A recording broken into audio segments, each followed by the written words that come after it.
Okay, I got something over on Safe Space. Apparently, I'm getting something wrong.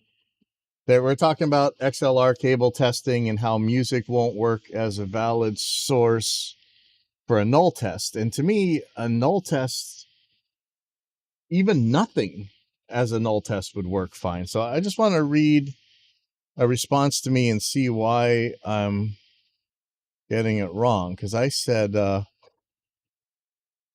someone says this, if a null were to be compared or even meaningful, it would have to use the same exact test signal. The signal would have to simulate the entire bandwidth equally, which no music does. No, it wouldn't. I don't think that's true unless the cable is dynamic. So I said, there's nothing wrong with using music for a null test if you're testing the two cables in parallel because it is the same test signal. So Jaddy says, I've already detailed it thoroughly what's wrong with music. Did you not read it, skip it, not believe it, not understand it? I'll try to simplify that. In a null test, we're trying to see how well two versions of a test signal will cancel each other. So if I... Oh, here we go again. Let me try this. This may or may not work so well. Bad with the whiteboarding.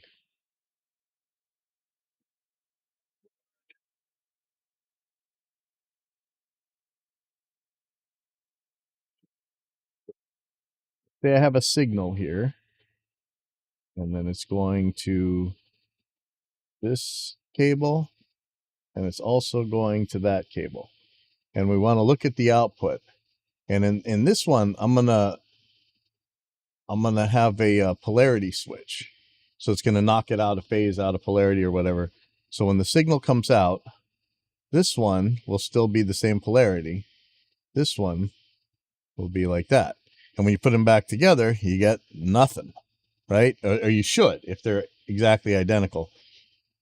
So I don't care if there's no signal, if there's music, if there's noise, if there's tones.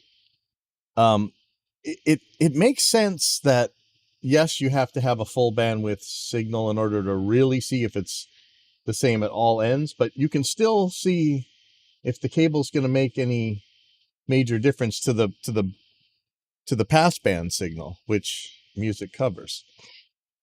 Okay, so let's see. In a null test, we're trying to see how well two versions of a test signal will cancel each other. Yep, my test does that. How well means how deep the null is. The deeper, the less difference between the two versions. And my signal test does that. How can we tell how deep a null is? By first knowing the level of the original, then measuring the level of the null, then calculating the result of the two as a log ratio expressed in dB. Yeah, I know software does it for you. Is that right? Okay. By first knowing the level of the original. Well, you know what? Sure. The music is not a stable, steady level. Okay. I can still measure the difference between the two signals at the other end. That's what we're talking about. Okay, now it's very easy to say, but because we're comparing things that may have reactive electrical properties that alter with frequency and making measurements of the original and null test requires at least a semblance of stability, using a signal with known spectrum and stable level will increase the precision of the results of a whole big bunch. Okay, that's true. So if this is like a really reactive thing, then having all across the board the same level, it's going to help. We're talking about a cable being kind of a dynamic thing here, and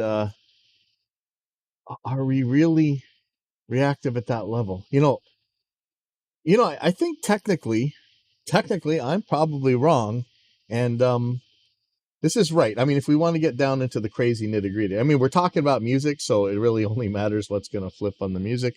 But I see a point here. If you have reactive properties that alter with frequency, maybe no. If it alters with frequency, I don't care. If it alters with level is where I care.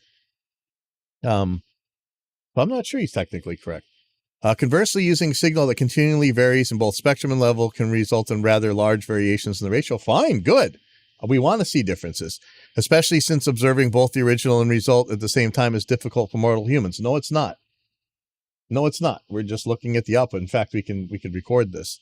If we're working in the arena of the ethereal cables that may change the signal very minimally, so we get a fairly stable and deep null, then great. But what if we're comparing, as we should, a 1 foot length to 100 to a 500 foot length of cable? And what if we vary the drive and or load impedance? Do you still expect the null to be deep and stable? Probably. If 500 feet is different than 1 foot, I expect to see a difference. And I can play music through it and I'll get that difference. And as we're in that ethereal arena where fictitious subjective differences pop up promoted as facts, wouldn't we be able to state the test conditions clearly at the moment of observation so that anyone could reproduce the experiment and verify the results independently? Could do that with my test. No? So you just want to mess around, make a quick, dirty null test and shout the results to the internet? Okay, so assigning attributions. Frankly, that's about as bad as listening and proclaiming a clear winner in your private experiment that will forever remain irreproducible. It's not just sloppy science, it's bad science and won't refute or substantiate any claims, including those of the tester. No, okay. All right. There's a tiny little window where I guess I could be wrong, but it wouldn't matter because we're talking about whether or not these cables make any difference in music. I'm going to respond to this offline in a lot more detail, but I just wanted to get through this real quick. Let's see.